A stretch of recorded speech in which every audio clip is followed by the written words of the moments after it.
Chapter 19.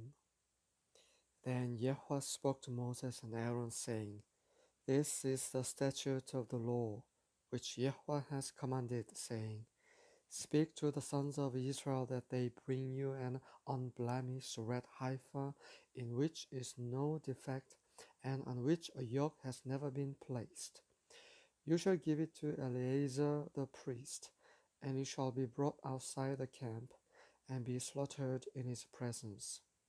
Next, Eleazar the priest shall take some of its blood with his finger, and sprinkle some of its blood toward the front of the tent of meeting 7 times. Then the heifer shall be burned in his sight. Its hide and its flesh and its blood with its refuse shall be burned. The priest shall take cedar wood and hyssop and scarlet material, and cast it into the midst of the burning heifer. The priest shall then wash his clothes and bathe his body in water, and afterward come into the camp. But the priest shall be unclean until evening. The one who burns it shall also wash his clothes in water, and bathe his body in water, and shall be unclean until evening. Now a man who is clean shall gather up the ashes of the heifer, and deposit them outside the camp in a clean place, and the congregation of the sons of Israel shall keep it as water to remove impurity. It is purification from sin.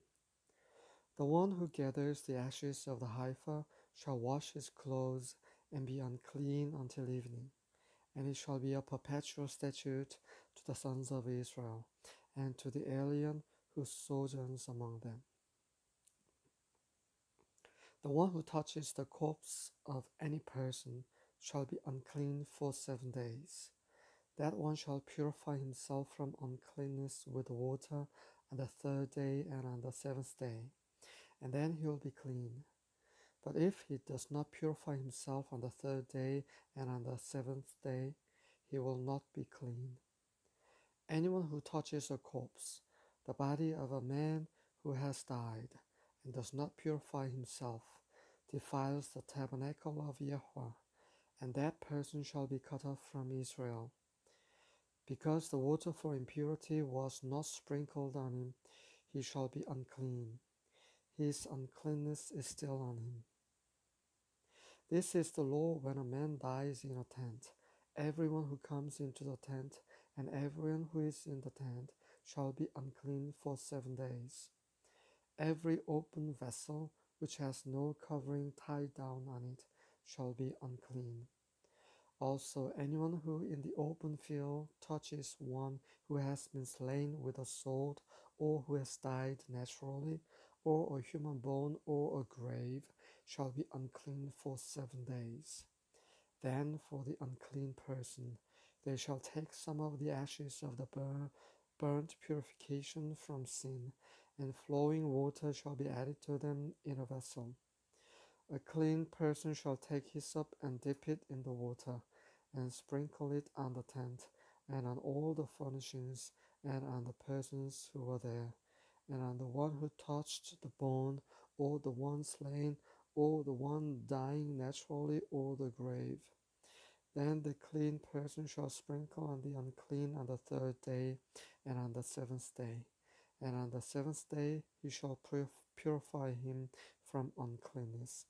And he shall wash his clothes and bathe himself in water, and shall be clean by evening. But the man who is unclean and does not purify himself from uncleanness, that person shall be cut off from the midst of the assembly, because he has defiled the sanctuary of Yahweh. The water for impurity has not been sprinkled on him, he is unclean. So it shall be a perpetual statute for them. And he who sprinkles the water for impurity shall wash his clothes, and he who touches the water for impurity shall be unclean until evening. Furthermore, anything that the unclean person touches shall be unclean, and the person who touches it shall be unclean until evening.